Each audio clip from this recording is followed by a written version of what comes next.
Alechem, la paracha Be'ezrat Hashem qu'on lira ce Shabbat, parachat Noach. Mais avant de commencer de parler de parachat Noach, la paracha de cette semaine, on va faire un petit résumé de la fin de parachat Bereshit, la paracha qu'on a lue la semaine dernière.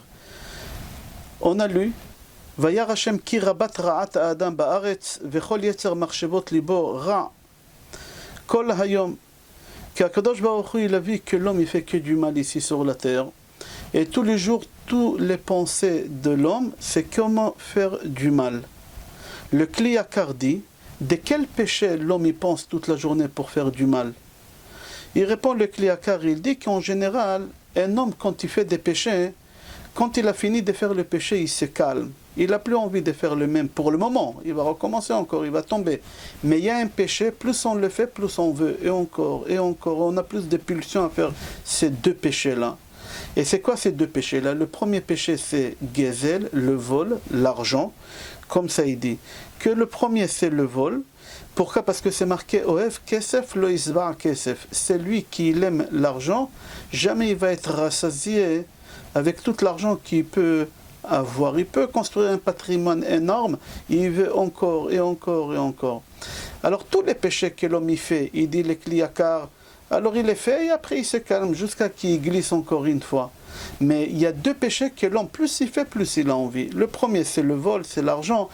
Oev kesef, lo isba kesef. Le deuxième péché que l'homme fait, plus il fait, plus il rentre dedans, plus il a envie, c'est l'adultère. Comme c'est dit, c'est les deux péchés que l'homme ne se rassasie jamais.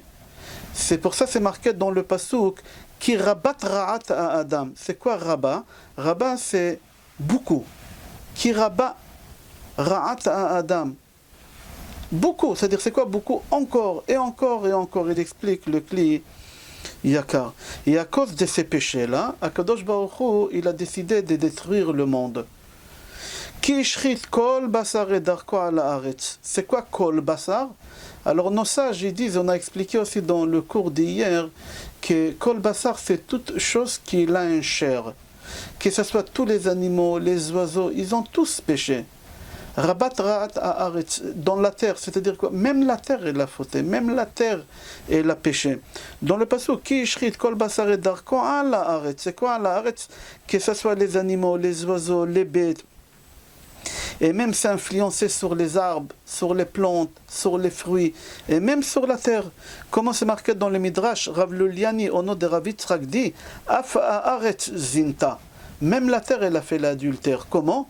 On plantait du blé et on avait des concombres qui sortaient. On plantait des graines de concombres, il sortait des tomates. On plantait des tomates, il y a des pastèques qui sortaient. C'est-à-dire, même la terre, elle a fait le mal. Comment c'est possible que la terre, elle fasse du mal? Que les animaux ils font du mal, c'est marqué dans la Torah que c'est l'homme qui a pris l'animal et qui l'a fait le saillie avec un autre animal. Alors c'est l'homme qui l'a rendu fou, l'animal. Mais comment la terre il peut faire en sorte que la terre elle fasse le mal? Alors on a ramené à Gaon Vilna, on a ramené aussi Mesilat Yesharim qui dit que quand l'homme il se comporte mal, alors il dégage des mauvaises ondes. Et ces mauvaises ondes, ils peuvent rentrer dans les iners, dans le mur de la maison, dans les jardins. Et quand on va planter des choses, il y a des choses mauvaises qui vont sortir. Aussi l'homme, quand il fait des bonnes actions, évidemment, il dégage aussi des bonnes ondes. Alors il peut faire rentrer des bonnes ondes dans le mur de la maison, dans son affaire, dans toutes les choses qu'il a, il peut. Mais le Mesilat Yesharim, il dit qu'à l'époque de Maboul, à l'époque de Noach, les gens, tout le temps, 24 heures sur 24 heures, comment on peut faire le mal? Et encore le mal, et encore le mal. C'est quoi le mal? C'était ou le vol, ou l'adultère. À tel point qu'ils ont pu faire imprégner ça dans la terre. Et même la terre, elle a fait le mal. Les animaux, on a expliqué, ils ont fait du mal, mis à part que l'homme, il a imprégné à l'animal aussi, l'homme, il a appris à l'animal comment faire cette chose-là. Azaria et Rabbi Yehuda bar Rabbi Simon, au nom de Rabbi Yoshua ben Levi, disent Ala kol marich Akadosh Baruch Hu apo. Akadosh Baruch Hu il est patient. Quand quelqu'un il fait un péché, sur tous les péchés à cause Hachem il est patient. Mais il y a un seul péché qu'Hachem il n'est pas patient. Hachem il punit tout de suite la personne. C'est l'adultère. Tove Hachem ala makom. Sur le champ Hachem il punit. Quand il y a l'adultère Hachem il pardonne pas. Amarav Shmilai. Bechol makom shata motze znut adrimolasya ba'al ha'olam. Rashi il explique ça comment? Rashi dit comme ça. dans chapitre 6, pasuk 13, c'est marqué là-bas, dans Rashi, Kol makom she'ata motze znut ve'avoda zara, andromalasya ba'ala olam. Rashi il explique, Akadosh Baruch Hu il fait un châtiment sans discrimination. C'est-à-dire qu'on soit coupable ou innocent, Akadosh Baruch Hu il ramène la punition sur le monde. Et elle tue des bons comme des méchants. Et qu'est-ce qui s'est passé ici, à l'époque de Noach, que les gens, ils ont fait des péchés, ils n'ont pas fait des péchés, Akadosh Baruch Hu a décidé de détruire le monde entier, mais seulement garder le minimum pour que le monde puisse continuer à exister après le déluge. Comme ça il dit. Et là-bas, il continue le Midrash, dit, Ravuna, au nom des Rav, il dit, qu'est-ce qu'ils ont fait les gens qu'il a énervé Hachem autant? Qu'est-ce qu'ils ont fait les gens à l'époque de Maboul? Qu'est-ce qu'ils ont fait? Ils ont fait des choses qui ne sont pas compréhensibles. Mais de nos jours, ils sont compréhensibles parce que malheureusement, notre génération à nous, on fait la même chose. Et on accepte cette chose-là. Quand tu vas voir qu'est-ce qu'elle dit la Gemara et qu'est-ce qu'il dit le Midrash, tu vas dire, bon, ça va, aujourd'hui aussi il y a ça. Mais c'est pas pour ça qu'Akadosh Baruch Hu il est en train de détruire le monde. Va savoir si le Corona, ça remplace pas le Maboul. Et Akadosh Baruch Hu il est en train de régler des comptes avec nous à cause de ça. C'est quoi la chose? Je l'ai à l'intérieur. Ravuna Beshem Rav. Ravuna il dit au nom de Rav. Dora Maboul lo nimchu mina olam. Akadosh Baruch Hu il a effacé cette génération des déluges. À partir de quel moment? À partir du moment chez Kadvu Nimosiyot. Nimosiyot, ils se sont paxés. En français, je crois que ça s'appelle paxé. Ils ont fait accord de mariage. Homme, homme, femme, femme, homme, animal. Un homme, il prenait une vache, il se paxait avec la vache, il partait à la mairie. Aujourd'hui, c'est normal. Aujourd'hui, on a des mères qui se marient avec des hommes, des mères hommes, ils se marient avec des hommes. On a des présidents d'État. C'est riche galet. Aujourd'hui, il n'y a pas la honte. On fait ça devant tout le monde, sur la place publique. Aujourd'hui, se paxer homme et homme, femme et femme, c'est officiel à la mairie. Tout est officiel, il n'y a pas de problème. Mais ça, Akadosh Baruch Hu, il l'accepte pas. Akadosh Baruch Hu, il a détruit le monde. Il dit Rav Una, au nom des Rav, qu'Akadosh Baruch Hu, il n'a pas pu contrôler sa colère. Et il a dit tout de suite, il faut que je punis. Quand les hommes, ils ont commencé à se paxer. Les femmes, ils ont commencé à se paxer. Et l'homme avec l'animal. Ok, on pose la question, on dit, ok, ils ont fait des pax, ils ont fait des contrats de mariage, homme et animal. Alors il dit, c'est des fous. C'est des fous. S'il y a des fous sur la terre, Akadosh Baruch Hu a détruit le monde. Alors il dit non. Tant que c'était en cachette, et la personne, quand elle fait un péché, il a honte de son acte. Akadosh Baruch Hu, ça va, il punit, mais pas aussi grave. Parce que déjà, la honte que tu as, parce que tu fais cette chose, Akadosh Baruch Hu, ça le calme plus ou moins. Mais eux, ils ont fait ça dans la place publique. C'était en public, c'était officiel, se paxer avec un animal. Aujourd'hui, on n'a pas cette idée-là de se paxer avec des animaux. On n'a pas vu quelqu'un qui est parti à la mairie avec une vache. Mais aujourd'hui, pour nous, c'est normal qu'un homme, il va avec un homme et qu'il va à la mairie. Une femme, elle va avec une femme et elle va se paxer à la mairie. Pour nous, c'est normal, on a accepté cette idée-là. Mais avec le temps, c'est possible que les gens ils vont se paxer avec des animaux. Ça te fait rire? Mais pourquoi ça ne te fait pas rire aujourd'hui qu'un homme avec un homme? Il y a très longtemps, quand on disait que ça sera officiel à la mairie, les gens ils rigolaient, ils ont dit impossible. Aujourd'hui, c'est possible. Il y a des gens qui sont connus mondialement, ils ne se cachent pas. Ils ne se cachent pas. Et c'est ça qu'est-ce qu'il dit. L'homme, il est fou. Alors c'est pour ça que Kadosh Baruch Hu détruit le monde. Il dit non. La Gemara, elle répond, elle dit tant que l'homme il fait ça en cachette, alors on comprend qu'il a un problème psychologique, il fait ça. Mais aller officialiser cette chose-là, là, Kadosh Baruch Hu, il n'a pas pu se contrôler. Et Hachem, il a ramené le Maboul. Quand est-ce Hachem, il a ramené le Maboul? Quand on a officialisé le Pax, quand les hommes, ils s'est paxé avec les hommes, les femmes avec les femmes, et l'homme avec l'animal, Kadosh Baruch Hu, il a dit, c'est pas possible. Ça, c'est pas des fous. Et en plus, ils font ça sans cachette, devant tout le monde, ils font cette chose-là. Ok, dans Parashat Bereshit encore, on va faire un peu Parashat Bereshit à la fin, et on va tout de suite la lier avec Parashat Noach, parce que Parashat Bereshit et Parashat Noach, ils sont liés par rapport aux personnes qui sont nées à la fin de la Parasha. C'est les personnages qui jouent dans notre Parasha à nous. Ils sont nés dans Parashat Bereshit, et ils jouent un rôle dans Parashat Noach. Dans Parashat Bereshit, on voit aussi à la fin de la Parasha comment le monde s'est multiplié. La Torah, elle ne marque pas combien de femmes chaque homme a eu. La polygamie n'est pas interdite d'après la halakha, d'après la loi juive. Aujourd'hui, c'est interdit. Mais à l'époque, la polygamie, c'était pas interdit. Un homme, il pouvait avoir 2, 3, 4 femmes. Il y a des conditions. Ils avaient des conditions. C'est pas comme ça, on se marie avec 4 femmes et on a des responsabilités. Mais si tu remarques, à la fin de Parashat Bereshit, il y a beaucoup de gens qui se sont mariés. Et c'est pas marqué combien de femmes. Et c'est pas marqué combien des enfants. Et c'est pas marqué le nom des enfants. Il faut comprendre, venez, on va faire ensemble. Vayechi Kenan 70 shana, Kenan il a vécu 70 ans. Vayoledet Maalalel, il a eu un enfant qui s'appelle Maalalel. En réalité, combien de femmes, c'est pas marqué. Combien des enfants, c'est pas marqué. On parle que de Maalalel, un parmi les dizaines d'enfants qu'il a eu. Vayechi Kenan achreo lidoet Maalalel 40 shana, ou 800 shana, Vayolet banim ou banot. Combien de filles, combien de garçons, combien de femmes, c'est pas marqué. On continue le passage. ויחי מהללל 5 שנים ו60 שנה ויולד את ירד. ויחי מהללל אחרי הולידו את ירד 30 שנה או 800 שנה ויולד בנים ובנות. Il a eu des filles et des garçons. Combien il a eu? Combien de femmes il a eu? C'est pas marqué. On avance. ויקול ימי מהללל 590 שנה או 800 שנה וימות. Chez tous les personnages, il y a à peu près une trentaine de personnages dans la fin de la paracha, c'est marqué qu'ils se sont mariés avec combien de femmes, avec quelles femmes, c'est pas marqué, qu'ils ont eu des enfants, combien des enfants, c'est pas marqué, comment on a appelé ces enfants, c'est pas marqué, c'était quoi les métiers de ces enfants, c'est pas marqué. Tu peux regarder à l'intérieur.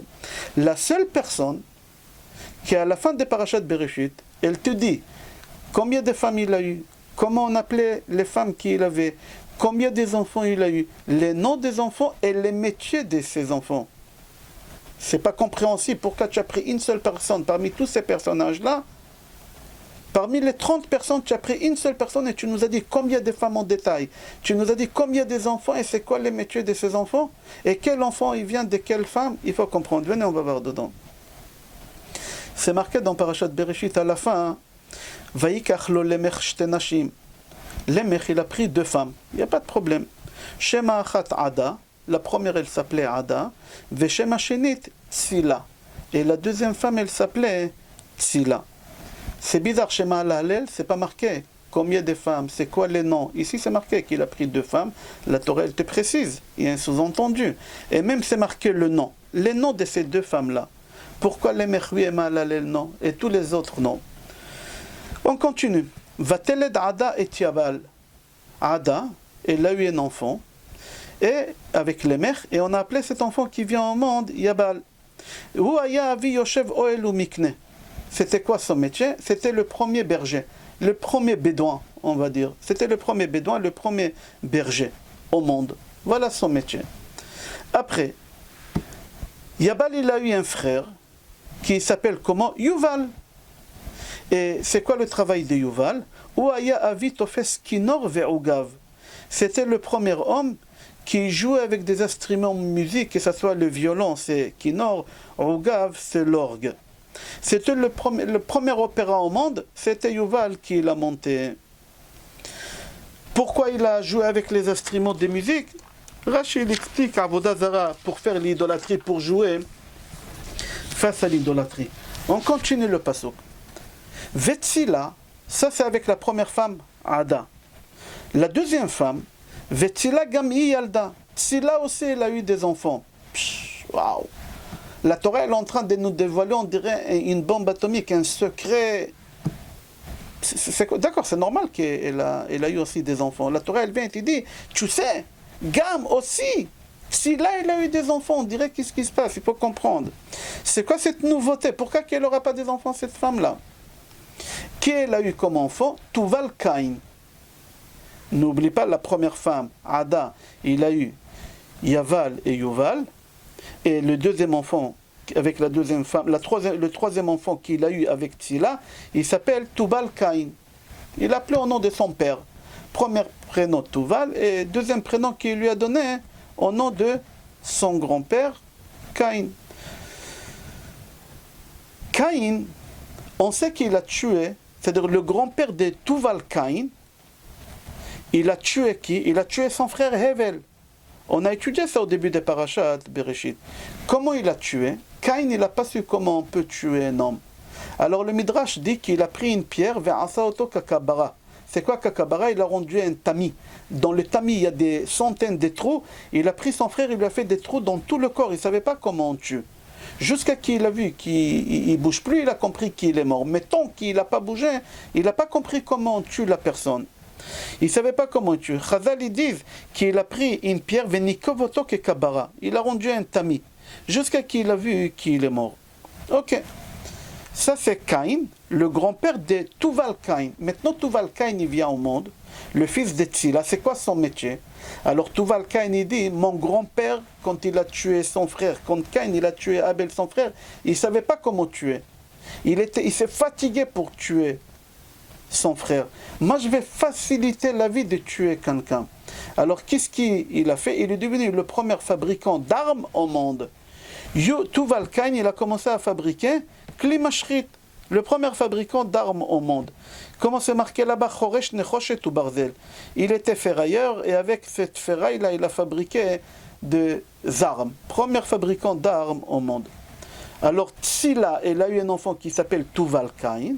Maintenant Tzila, elle a un deuxième enfant qui vient au monde, qui c'est une fille cette fois-ci. Et cette fille, elle s'appelle Naama. Alors, avec la première femme, il a eu 2 garçons. Avec Ada, et avec Tzila, il a eu 2 enfants. Un garçon qui s'appelle Tuval-Caïn, et deuxième enfant, qui c'est une fille, qui s'appelle Naama. Et Naama, qui est née dans Parashat Bereshit, elle, on va parler d'elle dans notre Parashat Noach. Pourquoi? Parce que Naama, elle a grandi, et elle s'est mariée avec Noach. La femme de Noach, la Parashat de cette semaine, elle s'appelle Noach, et la femme de Noach, elle s'appelle Naama. Qui c'est la mère du monde entier, que d'elle le monde il a été créé? La première femme au monde, c'est elle, Chava. Mais n'oublie pas que le monde, Akadosh Baruch Hu, il a détruit. Toutes les personnes qui sont venues au monde à travers Chava, ils sont tous morts. Le monde, il a repris à nouveau. Avec quelle femme? Avec Naama. Avec Naama, qu'elle a eu des enfants avec Noach. Shem, Ham, Yefet, ils ont eu des enfants. Et ces enfants, ils se sont mariés, ils ont eu des enfants. C'est-à-dire, nous, on est les enfants de qui? Certes, on est les enfants de Chava, Em Kol Chai. Mais nous aussi, les enfants de Naama. On est les enfants de Noach et de Naama. Pourquoi je précise, je répète, qu'on est 7 milliards de personnes au monde. Les 7 milliards de personnes au monde, ils viennent de qui? Ils viennent de Noach et de Naama. Et je précise, et je souligne, Naama. Tu vas comprendre pourquoi. Certes, Chava, le Midrash dit, Chava c'était la mère de toute la création. Naomi aussi, Naomi. C'est-à-dire que le monde, aujourd'hui, il vient de 2 personnes que leur prénom il commence par Nun, Noach et Naama. On continue. Là, la Torah, elle nous raconte, qu'est-ce qu'on vient de dire maintenant? Que Lémech, il a eu 3 garçons, Yaval, Yuval, et Tubal, tous avec Baal. Si c'était Raphaël, Gabriel, Michael, Uriel, avec elle, c'était compréhensible, parce que c'est elle, Elohim. Mais ici, c'est marqué Baal. On ne va pas rentrer maintenant dans ça, qu'est-ce qui veut dire le mot Baal. Et la Torah, ici, elle nous raconte, c'était quoi leur métier? Et il faut comprendre pourquoi la Torah, elle nous raconte c'était quoi leur métier. Qu'est-ce qu'on s'en fout des métiers qu'ils avaient les enfants de Lémech? Tout ça pour arriver à une seule chose, à parler de cette femme Naama, de leur sœur Naama. Tout ça pour arriver à Naama, qui est de Naama, le monde entier, il a été créé après le Maboul. Le monde entier, il a été créé après le Maboul. Et pour te dire que le monde, il a commencé à se pervertir à partir de Naama. À partir de Naama, le monde, il a commencé à se pervertir. Comme c'est marqué, Ki shrit kol basaret darko al haaretz, que le monde entier, il a commencé à se pervertir ici sur la terre. C'est-à-dire quoi? Venez, on va comprendre qu'est-ce qui s'est passé ici. Lémech, il avait 2 femmes. Lémech, il avait 2 femmes. On reprend pour comprendre bien. Lémech, il avait 2 femmes. Pourquoi la Torah, elle précise que Lémech, il avait 2 femmes? Yaakov, il avait 4. La première qui s'est mariée, qui n'a pas voulu, c'était Léa. Après, il a pris Rachel. Et puisque Rachel, elle était stérile, il était obligé de prendre derrière les 2 servantes. Il a pris les 2 servantes derrière. Zilpa et Bilha, il a pris. Abraham Avinu aussi, il avait 2 femmes. On n'a pas fait une histoire, il avait Sarah et Agar. Pourquoi? Pourquoi il précise ici qu'il avait 2 femmes? Ah ouais, Jacob il avait 4, Abraham il avait 2. On n'a pas fait une histoire. Et en plus, ici, on précise qu'il avait des enfants et leur métier. Personne n'en a expliqué avant. Il faut comprendre ce qui s'est passé ici. Rashi, sur place, il dit, il faut que tu saches qu'il s'est passé quelque chose de très grave. Et ce n'est pas contrôlable chez Akadosh Baruch Hu, et suite à ça, Akadosh Baruch Hu, il a détruit le monde. Il faut savoir qu'Akadosh Baruch Hu, il a détruit le monde à cause de ça. C'était quoi?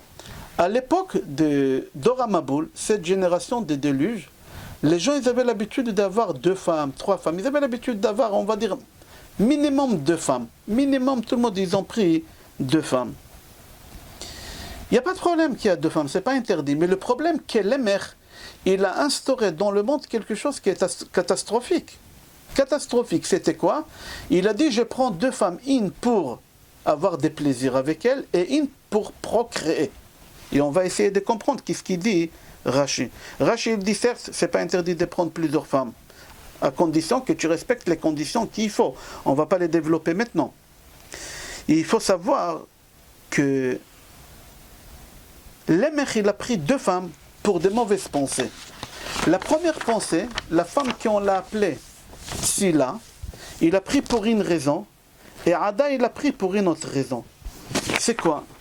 Lui, il a découvert, la première personne au monde qu'il a découvert, l'Emer, il a fabriqué, on va dire, la pilule. La pilule pour ne pas avoir des enfants. Alors qu'est-ce qu'il a fait? Lui, il a dit, je prends 2 femmes. Une femme pour procréer. Alors une femme qu'elle procrée, elle perd de sa jeunesse, elle perd de sa beauté, elle perd les formes de son corps. Alors elle est moche. Alors cette femme, elle va rester à la maison pour faire des gosses, pour fabriquer des enfants. Et jamais je sortirai avec elle parce que j'ai honte de cette femme, qu'elle est déformée, qu'elle est moche, qu'elle est grosse, qu'elle est tout, qu'est-ce que tu veux, qu'elle a vieilli. La femme, elle vieillit suite à ça, à chaque fois, des grossesses non-stop. La pauvre. Alors lui, il a fabriqué une femme, il s'est marié avec une femme pour ça. Et la deuxième femme qu'il a pris, il a fabriqué des pilules, tout simplement. Me'akrut, ça s'appelle. Aujourd'hui en français, ça s'appelle la pilule. Et lui, il lui donnait cette pilule pour qu'elle ne tombe pas enceinte, pour qu'elle reste fine, pour qu'elle reste jeune, pour qu'elle reste belle. Et c'est lui, qu'est-ce qu'il faisait? Les mères, cette belle femme, avec elle, il sortait au restaurant, avec elle, il sortait pour se promener. À tout le monde il présentait, voici ma femme. Il était fier de sa beauté, de sa jeunesse, de ses formes. Et toujours, il cachait l'autre femme qu'elle faisait des enfants.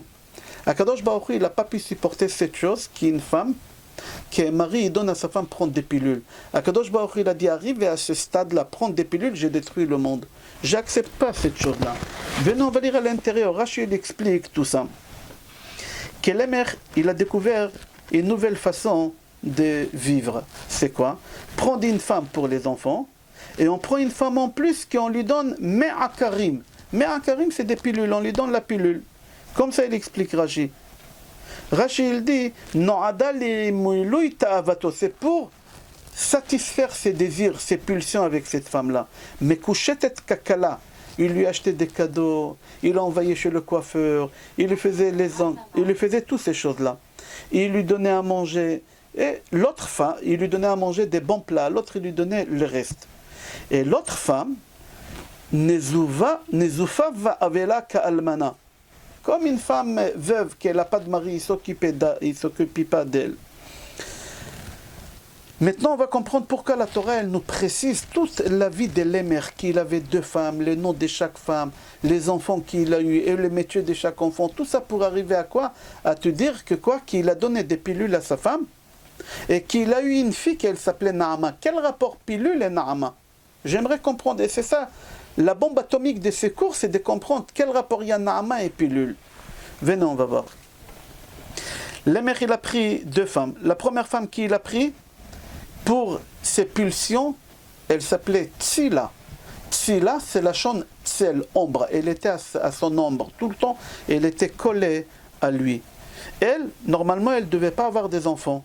Il lui donnait chaque fois la pilule pour ne pas tomber enceinte. Et la Torah, elle te précise. Et aussi, Tsila, elle a eu des enfants. Tout à l'heure, j'ai posé la question et dit, qu'est-ce que la Torah, elle vient nous dévoiler? Que aussi, Tsila, elle a eu des enfants. Pourquoi qu'elle n'aura pas des enfants? Toutes les femmes, ils ont eu des enfants. Il n'y a pas une femme à l'époque qui n'avait pas des enfants. Alors pourquoi la Torah, elle vient te dire, Vegam Tsila, et même Tsila? Non, la Torah, elle veut te dire, même Tsila, avec la pilule qu'elle a pris, que normalement, d'après la logique, elle ne devait pas avoir des enfants, elle a mis le stérilet, elle a pris la pilule, et quand même elle a eu un enfant. Elle aussi, elle a eu des enfants. Pourquoi? Pour te dire que c'est pas toi que tu décides quand est-ce que ta femme elle va tomber enceinte. C'est pas toi que tu décides si elle aura un enfant, oui ou non. C'est Akadosh Baruch Hu qui décide. Et la grandeur de cette chose-là, qui est quoi? Que Tzila, elle a eu une fille qu'elle s'appelait Naama, et 7 milliards de personnes ils sont sortis de cette fille-là. Toute la créature d'aujourd'hui qui en est, 7 milliards, ça vient de qui? Des Noirs et des Naama. Pour te dire, il y a des gens qui programment la grossesse. Que ce soit les femmes, les hommes, ils programment la grossesse. Il dit non, dans 2 ans, je suis marié maintenant, mais je suis toujours étudiant, alors on n'arrive pas à financer les loyers et ci et ça, alors on ne peut pas avoir un enfant maintenant, il y a la crèche à payer, il y a ci, il y a ça, on ne peut pas se permettre. Alors on va programmer, après qu'on finit nos diplômes, et on aura un enfant, et entre-temps, elle va prendre des pilules. Pourquoi? C'est toi que tu décides. Avec la pilule, elle aura des triplets. Elle aura des juments. Tu auras un enfant, c'est pas toi que tu décides. Ah, ça a marché la pilule, pendant 3 ans, il n'a pas eu d'enfant. Moi, je connais personnellement des gens que la femme, elle a pris des pilules pendant 2 ans, 3 ans, et après, quand ils ont voulu avoir des enfants, Hachem ne leur a pas donné. Il leur a dit, c'est pas vous que vous allez décider. Vous avez joué avec le feu, vous allez brûler. Et c'est ça qu'est-ce que la Torah, elle veut nous enseigner ici. Vegam Tzila, et aussi Tzila, il a eu des enfants. C'est-à-dire quoi? Tzila, elle ne voulait pas avoir des enfants. Son mari, Lémer, il ne voulait pas qu'elle aura des enfants, il voulait la garder comme ça. 7 milliards de personnes, ils ont sorti de cette femme-là. Venez, on va aller un peu plus loin. On va aller un peu plus loin. On a dit que Tzila aussi, elle a eu cette fille que 7 milliards de personnes, ils ont sorti d'elle. Encore autre chose, Hachem, il voulait nous enseigner de cette femme-là. Qu'est-ce qui s'est passé? Cette femme, elle a eu un garçon. Et ce garçon, il est devenu le premier fabricant d'armes au monde. Tuval Caïn. Akadosh Baruch Hu, il a montré à Caïn, en hébreu on dit Hafour à Lafour. Toi tu as voulu comme ça, moi je vais te faire le contraire. Akadosh Baruch Hu, il a tourné 180 degrés. 180 degrés, le contraire. Toi tu voulais pas avoir des enfants, moi je vais faire en sorte que ta femme, celle qui a pris la pilule, elle aura Naama, et le monde entier va se développer. C'est pas toi que tu décides. À la fin, qu'est-ce qui s'est passé? Tout à l'heure, on va revenir chez le fils Tuval Caïn. Qu'est-ce qui s'est passé à la fin? Akadosh Baruch Hu, il a fait en sorte en plus que l'émer il devient aveugle. L'émer il a perdu la vue et il devient aveugle. Pourquoi? Parce que Chachamim disent Misho le chachre'enav okrim lo et ha'enaim. C'est Gemara Sota, page Tet Amud Bet. Amud Aleph ou Amud Bet. Là-bas la Gemara dit c'est lui qui choisit une femme par rapport à la vision, parce qu'elle est belle, parce qu'elle a des formes, mais il ne regarde pas aussi à l'intérieur de cette femme, son caractère, sa vision des choses dans la Torah, comment elle va, et comment elle va faire à la cuisine, comment elle va éduquer les enfants, la kashrut, tarat hamishpacha. Tu ne regardes pas ça, tu regardes uniquement la beauté, qu'est-ce qui tes yeux, le désir de tes yeux, Hachem il va te rendre aveugle. Alors, lui, qu'est-ce qu'il a fait, les mères? Il a choisi Tzila uniquement pour la beauté extérieure, pas pour l'intérieur qu'elle avait cette femme. Et c'est lui qui choisit une femme uniquement pour son argent ou pour sa beauté, il deviendra aveugle. C'est Gemara Sota, Pashtet Amud Bet ou Amud Aleph. Je crois que c'est plus Amud Aleph. Là-bas, la Gemara dit. On apprend ça de qui? On apprend ça de Shimshon. Shimshon, les Philistins, ils lui ont crevé les yeux. Pour quelle raison? Pourquoi Hachem il n'a pas fait qu'ils vont lui couper les bras, qu'ils vont couper les jambes? Pour la simple raison que Shimshon, il a choisi sa femme par rapport à l'aspect extérieur. Comment il a dit à ses parents, Shimshon? Shimshon, il a dit à ses parents, j'ai choisi cette femme, papa, maman, prenez-moi cette femme-là, Yesharaï be'enai, à mes yeux, elle est belle cette femme. Elle est belle cette femme. Ah, tu as choisi ta femme par rapport à l'aspect extérieur, par rapport à tes pulsions de ton cœur et de tes yeux, on va te crever les yeux. C'est pour ça qu'ils lui ont crevé les deux yeux. L'émer qui est parti aussi d'après ses yeux. Et il lui a pas suffi une seule femme, Ada. Qu'est-ce qu'il a fait? Il est parti prendre une deuxième femme, Tzila. Il a choisi par rapport à l'aspect extérieur, par rapport à la beauté. Akadosh Baruch Hu, il a fait en sorte qu'il deviendra aveugle. Pourquoi je raconte ça? Pour arriver à quelque chose. Une histoire que Rashi dans la paracha, il raconte. Et c'est rapporté aussi dans le Midrash, mais Rashi dans la paracha, tu peux le trouver. Rashi, il dit que l'émer, il avait une passion. Il y a des gens qui ont des passions à la peinture, au football. Chacun il a une passion dans sa vie. La passion de l'émer, c'était la chasse. Il adorait chasser. Mais le problème qu'il est aveugle, il ne peut pas aller chasser. Comment il va voir les animaux? Mais comme il n'en pouvait plus, il était obligé de chasser, alors chaque fois il prenait son fils, qui s'appelait Tuval-Caïn, et il a dit à Tuval-Caïn, moi je prends l'arc, et je tire, et toi tu me dis, papa, 13h05. Alors 13h c'est ici, 5 c'est ici, moi je vise, tu me dis, papa, en bas, et moi je vise, et je lâche, et je vais chasser l'animal. Et comme ça ils ont fait tout le temps. Et le fils il disait à son père, Tuval-Caïn, papa, 11h, papa, midi, papa 16h, et comme ça, il partait à la chasse. Rachi raconte qu'un jour, Tuval-Caïn, il est parti avec son père Lémer, ils ont parti à la chasse. Et Tuval-Caïn, de loin, il voit un animal. Il croit qu'il voit un animal, mais il voit quelque chose qui bouge. Il dit à son père, papa, 9h, 9h. Et le père, il tourne vers 9h, il tire, et on entend, waouh! Et Tuval-Caïn, il court pour voir quel animal il crie, waouh, avant de mourir. Et il arrive, qu'est-ce qu'il voit? Son grand-père. Caïn. Caïn, c'est lui qui a tué Abel. Son propre fils, Lémer, il le tue. C'est-à-dire qui a tué Caïn, son petit-fils, Tuval-Caïn, et Lémer, ils ont tué. Le fils, il court vers son père qui était aveugle. Il dit à son père, papa, tu sais qui tu as tué? Et là, le fils, il se met devant son père, comme ça. Rachi raconte ça. Il se met devant son père, comme ça. Le père, il est aveugle, il est géant. Et le fils, il lui dit, papa, tu as tué ton père. Et le père, il veut taper des deux mains comme ça, et qu'est-ce qu'il fait? Il lui explose la tête. Il ne voit pas que c'est son fils. Le petit, il lui explose la tête. Il a frappé les mains comme ça fort, il lui a explosé la tête à son fils. Il a tué son fils. Tout ça pour t'apprendre que tu n'as pas besoin d'être le premier fabricant au monde d'armes pour tuer quelqu'un. Tu peux tuer quelqu'un en tapant les bras, en tapant des mains. Tu peux taper des mains et tuer quelqu'un, tu n'as pas besoin. Il y a des gens qui font des choses pour obtenir des choses. Tu n'as pas besoin. Mets-toi entre les mains d'Akadosh Baruch Hu, Akadosh Baruch Hu va tout te donner. À partir du moment que tu te mets entre ses mains. On va continuer. Pardon.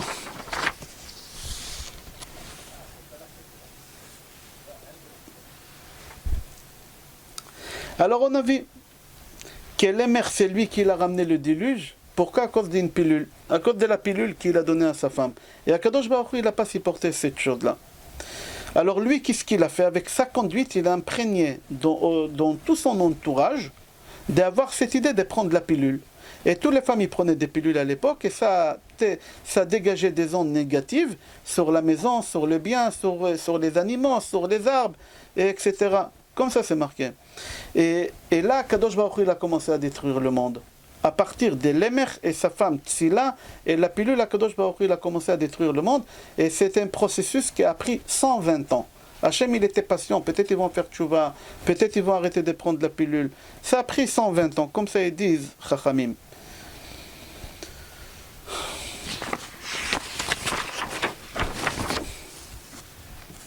Ok. Noach il construit la Teva, dans la paracha on voit, et il rentre dans la Teva. Après que Noach il sort de la Teva, et la première chose qu'il fait, il fait des sacrifices. Mais la Torah, la Teva, l'arche, il a atterri où? L'arche. Alors on dit Behare Hararat. Où c'est aujourd'hui Hare Hararat? C'est en Turquie. Comme ça ils disent les commentateurs, c'était en Turquie. Et qu'est-ce qu'il fait? Il va faire un sacrifice. Où il fait le sacrifice? À Hara Moria. Et le où Hara Moria? À Yerushalayim. C'est-à-dire que Noach, à son âge, il n'était pas vieux. Il marche avec des bétails jusqu'à Yerushalayim, de la Turquie jusqu'à Yerushalayim, pour faire des sacrifices. Il a pris avec lui 7 animaux pour les faire sacrifier. Comme ça il dit le Rambam, qu'il a marché à pied jusqu'à Yerushalayim. Et au moment qu'il fait les sacrifices, c'est marqué Vayarach Hashem et Reach HaNechoach. Kadosh Baruch Hu, il a senti l'odeur de ces sacrifices. Et Hashem, il a dit, Lo sif od lekalel et adama ba'avur adam, ki etzer la va'adam ram min ha'orav. Kadosh Baruch Hu, il s'est dit, je ne vais plus éliminer comme ça les êtres humains. Kadosh Baruch Hu, il a dit qu'il ne fera plus cette chose-là. Et là, Hashem, il fait l'alliance avec Noach, qu'on n'aura plus la déluge.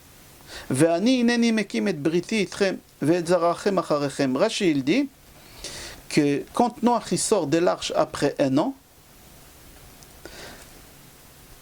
et là Noach il s'est dit, ça sert à quoi d'avoir des enfants?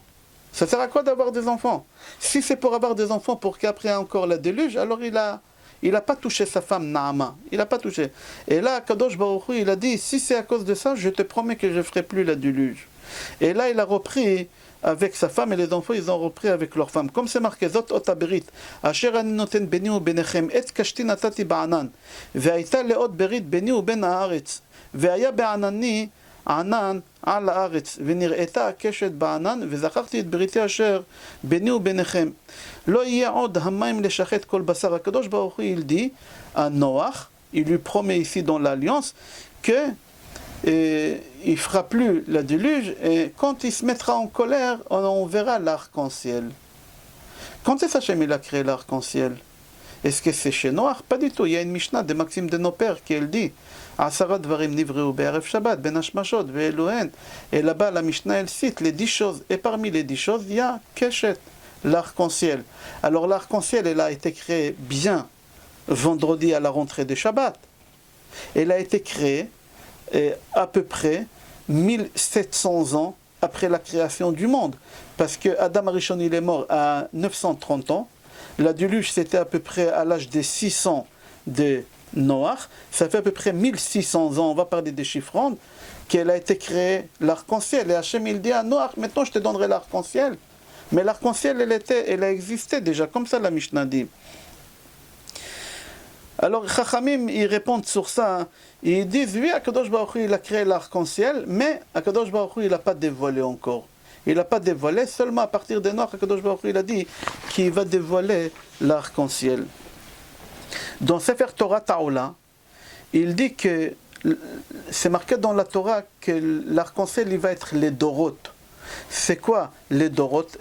Pour génération, comment on écrit les dorotes? Lamed, Dalet, Resh, Vav, Taf, les dorotes. Mais ici, c'est pas marqué les dorotes avec Vav, il manque le Vav. Alors la Gemara elle pose la question, elle dit pourquoi, même Rashi dans le Chumash il pose aussi la question, et la Gemara aussi elle pose la question, pourquoi c'est marqué Dorot, Chaser, Vav? Il manque deux Vavim, Dorot, Dalet Vav, Resh Vav, Taf, il manque deux Vav. Et il dit parce qu'on avait deux générations que on n'a pas vu l'arc-en-ciel. Il faut savoir que dans une génération qui on ne voit pas l'arc-en-ciel, c'est une génération qui va tous au paradis. C'était à l'époque de Rabbi Yehuda bar Eila, il y en a qui disent à l'époque de Rabbi Shimon bar Yochai, et il y en a qui disent à l'époque de Rabbi Yoshua ben Levi. Mais ils ont vu qu'à la même époque, mais il y a deux époques qu'ils n'avaient pas, comme ça c'est marqué.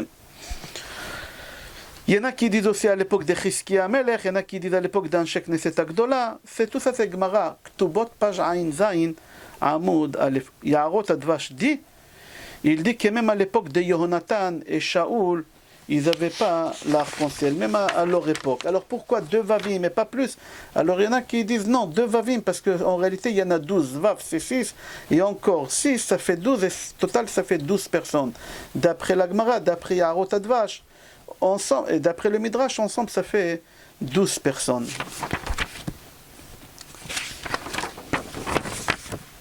Ok, Rabotai, on va faire un résumé de ce cours-là sur la paracha de cette semaine. On a rappelé un peu la fin des parachas de Bereshit.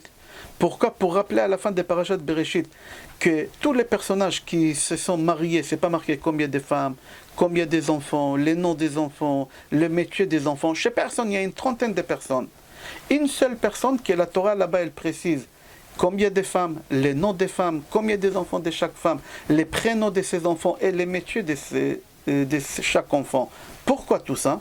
Alors on a dit pour arriver à un but, pour te dire qu'Akadosh Baruch Hu il a donné à l'Emer 2 enfants d'une femme qu'il aurait cru que jamais elle aura des enfants.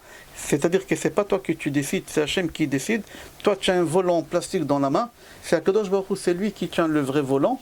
Et Akadosh Baruch Hu il décide quand est-ce que tu auras des enfants. C'est pas la pilule, c'est pas le stérilet, c'est personne d'autre, c'est Akadosh Baruch Hu qui décide. Tu n'as pas voulu des enfants avec Tzila. Akadosh Baruch Hu il t'a donné une fille qui s'appelle Naama. De Naama, il y a 7 milliards de personnes qui sont venues au monde. Toi, tu as ramené un enfant pour qui sera le plus grand fabricant d'armes au monde. Toi, tu vas tuer ton père avec tes propres mains. Avec tes propres mains. Pour montrer que non, tu as uniquement un volant en plastique et Akadosh Baruch Hu, tu as le vrai volant. J'explique pour comprendre et on a fini. C'est une vraie histoire. Un jour, il y a un rav d'Israël, je ne me rappelle pas son nom, il est parti aux États-Unis pour ramasser de l'argent pour sa yeshiva. Il a atterri à JFK, il a atterri à l'aéroport, et il prend un taxi. Et au moment qu'il rentre dans le taxi, il remarque que le taxi, il a 2 volants. Lui, il a le vrai volant, et à côté, il y a un grand volant en plastique. Le même volant, mais en plastique. Et il a demandé au chauffeur de taxi, c'est quoi ces volants-là? Alors il a dit, moi j'ai un enfant qui est hyperactif, il prend de la Ritaline. Alors quand je l'accompagne le matin à l'école, je ne veux pas qu'il bouge. Qu'est-ce que je fais?